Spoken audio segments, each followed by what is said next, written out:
ሰላም ጤና ይስጥልኝ የዶክተር ዮናስ ቤተሰቦች እንደምን አላችሁ? ዛሬም እንደተለመደው በአንድ ጠቃሚና አስተማሪ ሐሳብ ተገናኘን።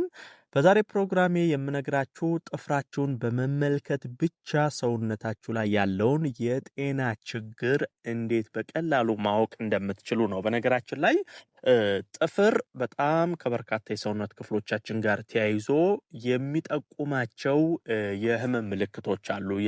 የጥፍራችሁን ከለር የጥፍራችሁን ሁኔታ አይታችሁ ምን የጤና ችግር ሰውነታችሁ ላይ እንዳለ እንዴት መቅረፍ እንደምትችሉ ጥፍራችሁ ይናገራል። ስለዚህ ዛሬ እስቲ ሁላችሁም ጥፍራችሁን እየተመለከታችሁ አሁን እምነግራችሁ በተለይ ወደ 5-6 የሚደርሱ ምልክቶች አሉ። እነዚህ ምልክቶች የእናንተ ጥፍር ላይ ካለ ምን አይነት የጤና ችግር እንዳለባችሁ በዛው እያያያዝን እናያለን። ከነ መፍትሄው እነግራችኋለሁ ማለት ነው። አብራችሁን ቆዩ። ለቻናሌ አዲስ ከሆናችሁ ሰብስክራይብ አድርጋችሁ ቤተሰብ ሁኑ። ይህን መረጃም ላይክ ሼር አድርጋችሁ ሌሎችም ይህንን ነገር እንዲሰሙና እንዲጠቀሙበት እንድታደርጉ በክብር እየጠየቅኩ በቀጥታ ወደ ሐሳባችን እንግባ።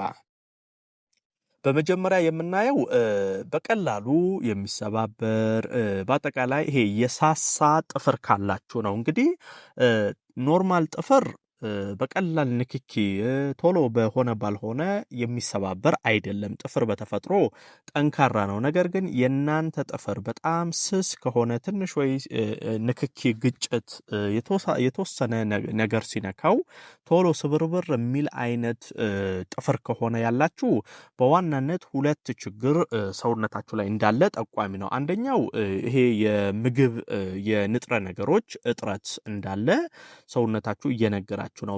በተለይ ብዙ ጊዜ የጥፍር መሳሳት መሰባበር ችግር ካለ ከቫይታሚን ኤ ከቫይታሚን ሲ እጥረት ጋር ተያይዞ የሚመጣ ችግር አንደኛው ነው። ይሄ ሰውነታችሁ በቂ ቫይታሚን ኤ በቂ ቫይታሚን ሲ ከሌለው ከነዚህ ነገሮች እጥረት የጥፍር መሳሳት መሰባበር ችግር ይመጣል። አንደኛው ምክንያት ይሄ ሊሆን ይችላል። ሁለተኛውና አንዳንድ ሰዎች ላይ ደግሞ የሚታየው በታይሮይድ ሆርሞን እጥረት ምክንያት ደግሞ የሚፈጠር አለ። እንግዲህ የታይሮይድ ሆርሞንም እጥረት በሚኖርበት ጊዜ ሰውነታችሁ ላይ ጥፍር በጣም የመሳሳት ባህሪን ያሳያል። ቶሎ የመሰባበርም ባህሪ ያሳያል። ስለዚህ ጥፍራችሁ የሳሳ የሚሰባበር ከሆነ እነዚህን ሁለት ነገሮች ቼክ ብትደረጉ መልካም ነው። ይሄን አንደኛ ማወቅ አለባችሁ።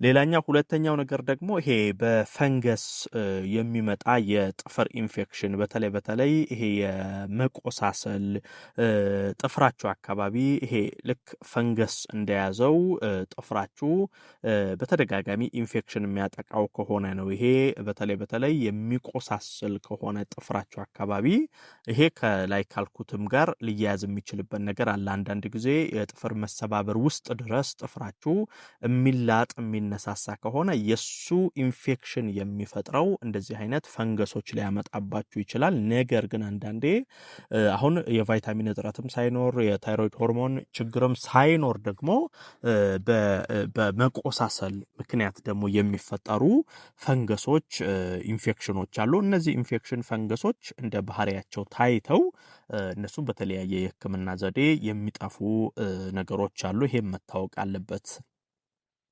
ሌላኛው የጥፍራችሁ መሃል የጠቆረ መስመር ካለ ነው። ይሄ በጣም ሲሪየስ የሆነና ችላ መባል የሌለበት ነገር ነው። እንግዲህ ልክ በምስሉ ላይ እንደምታዩት ጥፍራችሁ መሃል የጠቆረ እንደዚህ አይነት መስመር የሚኖር ከሆነ ሁለት ዋነኛ ነገሮች አሉ። አንደኛው በአደጋ በመመታት የሚመጡ እንደዚህ አይነት ችግሮች ሊኖሩ ይችላሉ።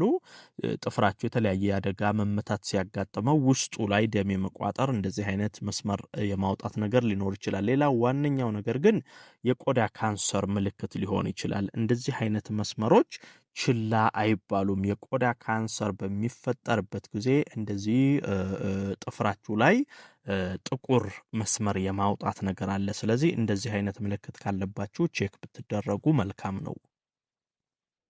ሌላኛው ቅርጹን የቀየረ ጥፍር ካለ ቅርጹን የቀየረ ጥፍር ማለት ወይ ወደ ውስጥ የታጠፈ ሊሆን ይችላል ወይ ደግሞ የጎበጠ ወደ ላይ የጎበጠ አይነት ሊሆን ይችላል። ይሄ እንግዲህ በጣም ሁለት ሲሪየስ ችግሮች እንዳሉ ጠቋሚ ነው። አንደኛው የልብ ችግር ሲኖር ነው። ብዙ ጊዜ ልብ አካባቢ ችግሮች ካሉ ከልብ ህመም ጋር የተያያዙ ችግሮች ካሉ ጥፍራችሁ ቅርጹን ይቀይራል። ወይ ወደ ውስጥ የጎበጠ የታጠፈ ይሆናል ወይ ወደ ላይ ቀና ያለ ሊሆን ይችላል። ስለዚህ ኖርማል ቀጥ ያለ ካልሆነ የጎበጠ የታጠፈ እንደዚህ አይነት ጥፍር ከሆነ አንደኛው ከልብ ጋር የተያያዘ ችግር ሊኖር ይችላል። ሌላው ሁለተኛው ግን የሳምባ ችግር ነው። እንደዚህ አይነት ከሳምባ ህመም ጋር ከሳምባ ችግር ጋር ተያይዞም እንደዚህ አይነት ነገር ሊኖር ይችላል። ስለዚህ ጥፍራችሁን ተመልክታችሁ ቅርጹ የቀየረ ከሆነ ልባችሁን፣ ሳምባችሁን ቼክ ብትደረጉ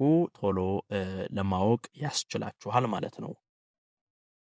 ሌላው የጥፍራችሁ ከለር ነጭ መሆን ነው። እንግዲህ ጥፍራችሁ ነጭ የሚሆን ከሆነ በዋናነት የአይረን እጥረት ሰውነት ላይ እንዳለ ጠቋሚ ነው። ይሄ በሌላ አነጋገር ምን ማለት ነው? የደም ማነስ እንዳለ ጠቋሚ ነው ማለት ነው። ከዚህ በፊት ነግሬያቸዋለሁ። የደም ማነስ ሰውነት ላይ የሚፈጠረው የአይረን እጥረት ሲኖር ነው ብያቸዋለሁ። አይረን ለቀይ ደም ሴል ምርት ዋናውን ስራ የሚሰራልን አይረን ነው። ታዲያ ሰውነት ላይ የአይረን እጥረት በሚኖርበት ጊዜ ቀይ ደም ሴል በበቂ ሁኔታ አይመረትም። ይሄ ሰውነት ላይ የደም ማነስ እንዲከሰት ያደርጋል። ስለዚህ ጥፍራችሁን ስትመለከቱት ነጭ የሆነ ከሆነ የአይረን እጥረት እንዳለባችሁ ጠቋሚ ነው። ይሄ ማወቅ ያስፈልጋል። ሌላኛው የጥፍር ቢጫ መሆን ነው። እንግዲህ ከላይ አሁን ነጭ የሆነ ከሆነ የደም ማነስ ብያቸዋለሁ። ቢጫ ደግሞ ከሆነ ሁለት ምክንያቶች አሉት። ጥፍራችሁን ስትመለከቱ ቢጫ ከሆነ አንደኛው የጉበት ህመም ጠቋሚ ምልክት ነው። ሰውነት ላይ የጉበት ህመም ካለ ጥፍራችሁ ቢጫ የመሆን ባህሪ ያሳያል። ሌላው ደግሞ ብዙ ጊዜ የስኳር ታማሚዎች ላይ እንደዚህ አይነት የጥፍር ቢጫ መሆን ይታያል። ስለዚህ አንደኛው ከስኳር ህመም ጋር የተያያዘ ችግር ካለ ጥፍር ቢጫ ይሆናል። ሌላኛው የጉበት ህመም ካለ እንደዚሁ ጥፍራችሁ ቢጫ ይሆናል። ይሄ ሁለት ነገር መታወቅ አለበት። ሌላ በመጨረሻ መናገር የምፈልገው ወደ ውስጥ የሰረጎደ ጥፍር ካላችሁ ይሄ ጥፍራችሁ የጎደጎደ ወደ ውስጥ የሰረጎደ አይነት ከሆነ ሁለት ችግሮች ይኖራሉ። ብዙ ጊዜ አንደኛው ቀላሉ በአደጋ የሚሆነው ነው። ብዙ ጊዜ አሁን የተለያየ አደጋ ሲገጥማችሁ ጥፍራችሁ ወደ ውስጥ የመሰርጎድ ባህሪ ሊኖር ይችላል። ሌላኛው ችግር ግን ብዙ ጊዜ ጥፍር ወደ ውስጥ የመሰርገድ ባህሪ የሚያሳየው ሶሪያሲስ የተባለ የቆዳ ህመም አለ። ይህ ህመም ከያዛችሁም እንደዚሁ የጥፍር ወደ ውስጥ የመሰርጎድ ነገር ይኖራል። በተለይ ብዙ ጊዜ ሶሪያሲስ በሚኖርበት ጊዜ እንደዚህ አይነት ችግር ይፈጠራል። ስለዚህ ምክንያት ምናልባት ሶሪያሲስ የቆዳ ህመም ካለ እሱን መታየት ያስፈልጋል። በአጠቃላይ ጥፍራችሁን በመመልከት የትኛው የጤና ችግር ላያችሁ ላይ አለ የሚለውን ነገር በእነዚህ ነገሮች መለየት ማወቅና አስፈላጊውን ምርመራ ማድረግ ትችላላችሁ ማለት ነው። ዶክተር ዮናስ ነበርኩ። ይህን ሀሳብ ላይክ ሼር አድርጋችሁ ለሌሎች ማጋሩ።